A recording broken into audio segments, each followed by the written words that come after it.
और इसलिए इसके आधार पर मैं भविष्य के बारे में कुछ भविष्यवाणियां करने जा रहा हूं। ठीक है। अगर ये भविष्यवाणियां सही है तो मेरे सिद्धांत की वैधता और बढ़ जाएगी।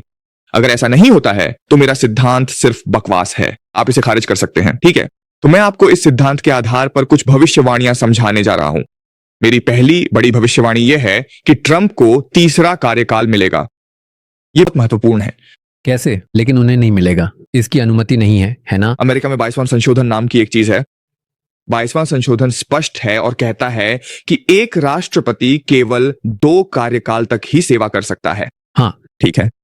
साथ ही दूसरा संशोधन कहता है कि यदि आप उपराष्ट्रपति हैं और आप 2 साल से अधिक समय के लिए उनका पद संभालते हैं तो आप केवल एक और कार्यकाल के लिए चुनाव लड़ सकते हैं। लेकिन अगर आप 2 साल से कम समय के लिए पद संभालते हैं तो आप 2 कार्यकाल के लिए चुनाव लड़ सकते हैं।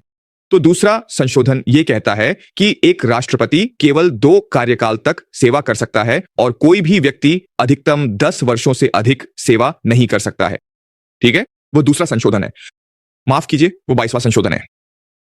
संविधान में ऐसा कुछ भी नहीं लिखा है जो यह कहे कि कोई राष्ट्रपति उपराष्ट्रपति के रूप में चुनाव नहीं लड़ सकता और फिर राष्ट्रपति इस्तीफा दे दे और वह राष्ट्रपति बन जाए। संविधान में ऐसा कुछ भी नहीं है जो इसे रोकता हो। ये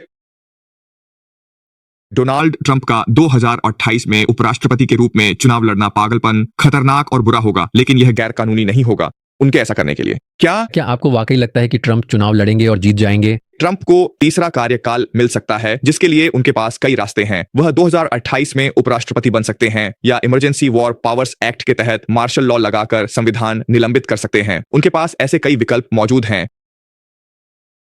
मुझे लगता है उन्हें तीसरा कार्यकाल मिलेगा। मुझे नहीं लगता ऐसा होगा। ठीक है, देखते हैं, है ना? हाँ, अगर ऐसा नहीं होता है तो मुझे भी उतनी ही राहत मिलेगी जितनी आपको, क्योंकि दुनिया उतनी पागल नहीं है जितना मैं सोचता हूं।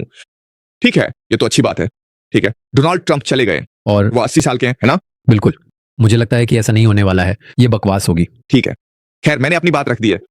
ठीक है, तो हम 2 साल इंतजार करेंगे और देखेंगे कि 2 साल में क्या होता है, क्योंकि हमें 2 साल में पता चल जाएगा। और फिर से मैं प्रार्थना कर रहा हूं कि ऐसा ना हो, क्योंकि आप कल्पना कर सकते हैं कि अगर ऐसा हुआ तो कितनी बड़ी तबाही मचेगी, है ना? अगर ऐसा हुआ तो अमेरिका में गृह युद्ध छिड़ जाएगा। ये नंबर 1 है, मेरी पहली भविष्यवाणी। मेरी दूसरी भविष्यवाणी यह है कि जमीनी आक्रमण होगा, यानी ईरान पर संयुक्त राज्य अमेरिका का जमीनी आक्रमण।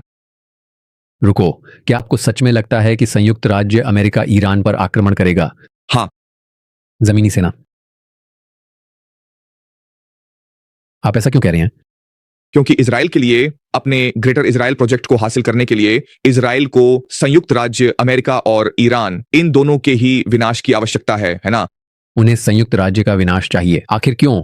क्योंकि संयुक्त राज्य अमेरिका अभी मध्य पूर्व में एक बड़ी शक्ति है और संयुक्त राज्य अमेरिका मध्य पूर्व के सभी पक्षों के साथ जुड़ा हुआ है, जिसमें मिस्र, तुर्की, इजराइल, सऊदी अरब, कतर और यूएई शामिल हैं।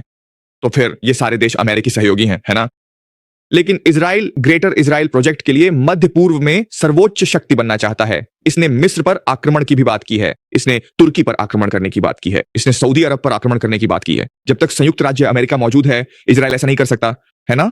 ग्रेटर इजराइल प्रोजेक्ट के लिए इजराइल चाहता है कि अमेरिका और ईरान आपस में लड़कर एक दूसरे को खत्म कर दें। इसका सबसे अच्छा तरीका है कि अमेरिका इसमें पूरी तरह शामिल हो जाए। ईरान में फिर से जमीनी सेना उतारना पागलपन है। मैं भी आप जैसा हूं, मैं प्रार्थना कर रहा हूं कि ऐसा ना हो। लेकिन अगर ऐसा होता है तो आपको खुद से पूछना होगा कि अमेरिकी जमीनी सेना भेजकर इतना मूर्खतापूर्ण, पागलपन भरा और आत्मघाती काम क्यों करेंगे? ठीक है, ये मेरी दूसरी भविष्यवाणी है। ठीक है, मेरी